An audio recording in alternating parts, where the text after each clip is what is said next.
สวัสดีทางช่องของสงกรานต์ค่ะมื้อนี้จะมาตามแนวทางตำล่าววันที่24มิถุนายน69นะคะคนนอนหน้าบ่ผิดหวังค่ะ23มิถุนายน69มือคืนนี้นะคะบ่ผิดหวังค่ะมาเลยค่ะกอดข้อกันมา21เพิ่นให้1กับ2กอดข้อกันมา21เพิ่นให้3กับ9เลขติดไปทางอุบลค่ะพี่น้องบ่พลาดค่ะตำล่าวของคุณนอนหน้ามื้ออื่นนี้วันที่24มิถุนายน69จะเป็นตัวใดเฮาไปรับชมรับฟังกันได้เลยค่ะแล้วแม่ค่ะสวัสดีค่ะกำลังนั่งข่าวอยู่พอดีผมชอบว่าอาบน้ำแล้วก็เลยค่ะมานั่งพอดีมาดึกคือกันค่ะไปขายของมาดึกคือกันไปหมดกรุงเทพกรุงไทยโอ้เลยเข้าก็เป็นบ่ายแล้วแม่กอดข้อกันมาทีหนึ่งอย่างเดียวกับคนหนึ่งก็เข้าเนาะโอ้ฉีให้13เนาะแล้ว21โอ้กับ121ก็พอคือว่าสิบ่ออกน้ำกันแล้วเนาะแม่พอมันอยู่กันมาเก่งแล้วส่วน3993เจ้าไปทางอุบลเนี่ยมันสอบแต่อุบลเนาะแม่เนาะนั่นออก935721เนาะครับ935721ออกมาทำกันค่ะจังว่าสิบอกอีเมลว่าคันเพิ่นมีตัวเรียนมันสิสอบไปอุบลตลอดถ้าไปภาคใดได้แม่เลขถ้าผมเฮ็ดตะกี้กันเพราะว่าอยู่ทางอุดรนี่เขาเจ้าไปซื้ออุบลแต่ว่าทางกาฬสินธุ์ไกลอุบลอาจสิซื้อบอกเพิ่นเบิ่งนี่เด้อก็บอกอยู่ค่ะเน้นมันจะสอบออกทางนั้นอีหลีบอกอยู่คันว่ามันออกอุบลก็บอกไปหรือทางอุบลอยู่ล่ะมันจะเป็นจังซั่นตลอดอยู่ผมเบิ่งอยู่ผมก็มีแต่อ้อยกับอ้อยล่ะเพราะว่าทางอุดรเขาเจ้าบ่เอาเจ้า102คั่นน่ะตัวเก่งเฮาน่ะค่ะแต่มันก็กอดข้อกันมาอยู่มันกอดข้อกันมาอีกแล้วพอไปหาอีเมลนี่มันสอบกอดข้อกันมาตลอดค่ะเพราะว่าเลขใหญ่เลขหยังก็จะบ่รู้มันสิเป็นสไตล์นั้นผมก็ยังว่าสไตล์นี้เพิ่นก็สิรู้อยู่อีผู้เพิ่นเฮาว่าซั่นดอกแม่นเขาเจ้าสิจับทิศจับทางถูกอยู่จับไต้จับเทิงเนาะแม่เนาะแม่นค่ะ3ตัวก็มี2ตัวก็พอมันสิออกอยู่หั่นล่ะดวงสมพงษ์กัน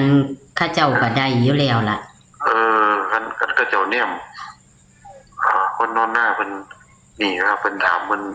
อยากซอยเฮาผมบอกบ่ขึ้นนะแม่ให้เพิ่นไปแล้วก่อนเพิ่นเบิ่งซะก่อนค่ะแต่ว่าเพิ่นเบิ่งหน่อยอีหลี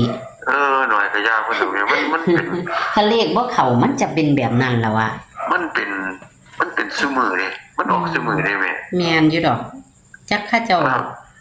ถ้าผู้เพิ่นติดตามเพิ่นก็สิถือผู้เพิ่นง้อหน้าง้อหลังก็ย่ามถือเพิ่นบ่เอาย่ามเอาเพิ่นบ่ถือมันสิเป็นน้องๆนี่แม่เฮาต้องการกันตลอดเนาะดวงเนาะค่ะเฮาบอกเพิ่นเน้นๆปัดเสียงบ่ถือค่ะเฮาก็เอาของเฮาคือเก่าครับเด่นค่ะครับผมก็เฮ็ดไปแล้วมันออกว่าผมก็เฮ็ดไปแล้วเบิ่งแล้วค่ะวันนี้มันเป็นตัวเก่งเฮา567ได้แม่ค่ะ567ตัวเก่งเฮามันเป็นวันของเขาที่เคยออกครับมันผู้เฒ่าก็248แม่ตัวตั้งใจมันน่ะค่ะ248เพิ่นที่ตัวเฮาเพิ่นสิค่อยเบิ่งไปดอกค่ะเอาก็บ่ได้นี่ก็ค่อยไปเรื่อยค่อยไปอย่ากลัวผมก็อย่ากลัวนี่แต่ผมเลยว่ามันบ่ออกนำกันดอกมันบ่กอดคอกันมาดอกยามใดเผลอก็มาโลดแล้วตัวเฮาบอกว่าไปทางอุบลนั่นไปบ่มาทางอุดรเฮาถ้าผู้ให้สิบ่ให้หลายผู้เด้อแม่หรอกค่ะมันเป็นจังได๋6272แม่6272ครับ6474แม่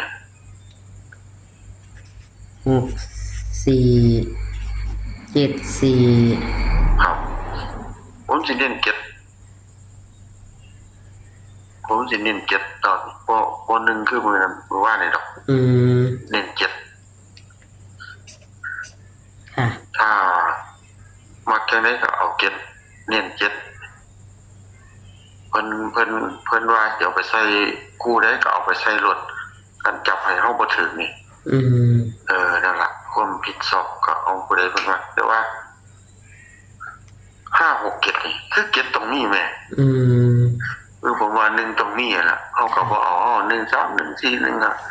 ออก1 2 2 1นำกันซะมื้อ อื นี้เนาะ ม อันนี้ก็ให้เพิ่นจับเอาคันเพิ่นจับทิศจับทางถูก ให้จับเอา อืม มันอยู่ในหาง คนหน้าเพิ่นจับบ่ถือหรอกเด้อเบิ่งเอาเริ่มพี่น้องกอดข้อกันว่าอย่างนี้แล้วว่าซั่น แต่ว่าหาลังเทียกับเขากับเต็มคือกัน มันก็ นะ เข้าอยู่ดอกเนี่ยแต่ว่า มันก็เข้าอยู่ตลอดนะแต่ว่าเฮาจับบ่ถือ ค่ะ แต่ว่าเน้นอุบลก่อนเด้ออุบลนี่อยากดีกว่า ค่ะ เพราะว่าอยู่นี่เฮาเน้นนำใดมันจะไปอุบลโอ้ก็เน้น15เนาะแม่เนาะ อืม ค่ะ เน้น15ก็ไปอุบลมานี่โอ้ผมก็งึดอยู่แต่ว่าผมเฮ็ดบ้านผมเบิ่งตะโดนแล้วล่ะ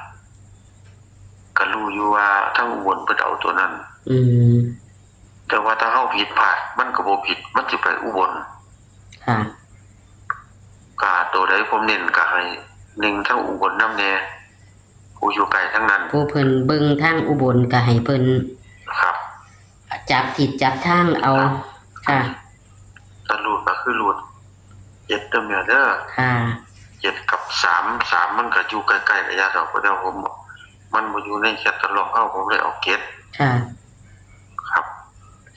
เอาตัวมันมา แค่ เอาตัว จับคู่แค่ซีหางแม่นบ่ค่ะ ครับผมก็เลยให้แค่นี้แต่ว่าเน้น อืม เน้นตัวนี้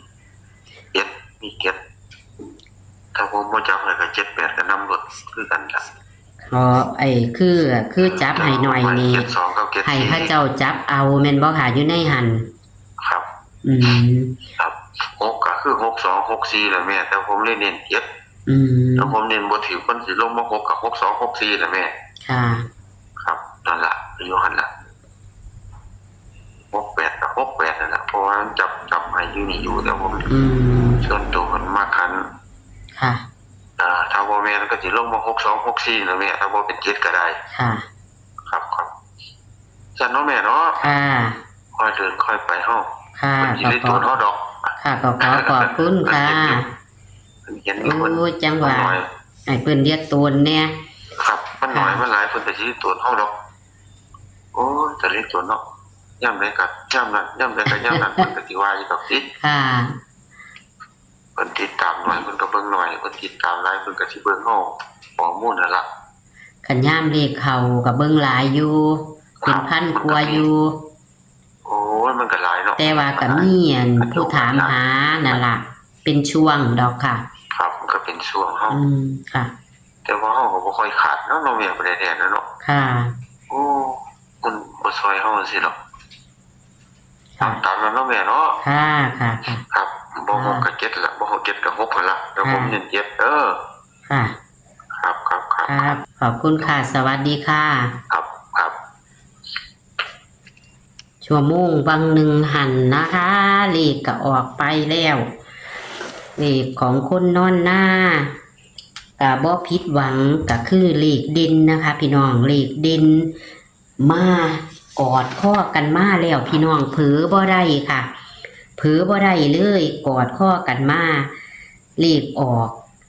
อัน935721เนาะค่ะ935721เลขเพิ่นกอดข้อไปทั้งทางอุบลแล้วก็กอดข้อกันมาทางเฮ้าพี่น้องเลขเพิ่นแหมคือเป็นจังสั่นพี่น้องจับทิศจับทางถือกะไปพลิกแพงเอาเด้อค่ะ เพิ่นจับบ่เข้าค่ะพี่น้องเพิ่นจับผู้บ่เข้าแต่ว่ามันไปกอดข้อกันไปทั้งทางอุบลมาทั้งทางเฮ้านะคะพี่น้องวันที่23มิถุนายน69 ตำล่าวชั่วโมงที่ผ่านมาค่ะพี่น้องเบิงกอดข้อกันเลขเด่นเพิ่น1 กับ 2เพิ่นให้1กับมา2 1นะคะพี่น้องกอดข้อกันมาเลย1 กับ 2ส่วน3 กับ 9กอดข้อไปทางอุบลก็คือ93นะคะพี่น้องนี่ค่ะบ่พลาดนะคะตำล่าวของคุณนอนหน้า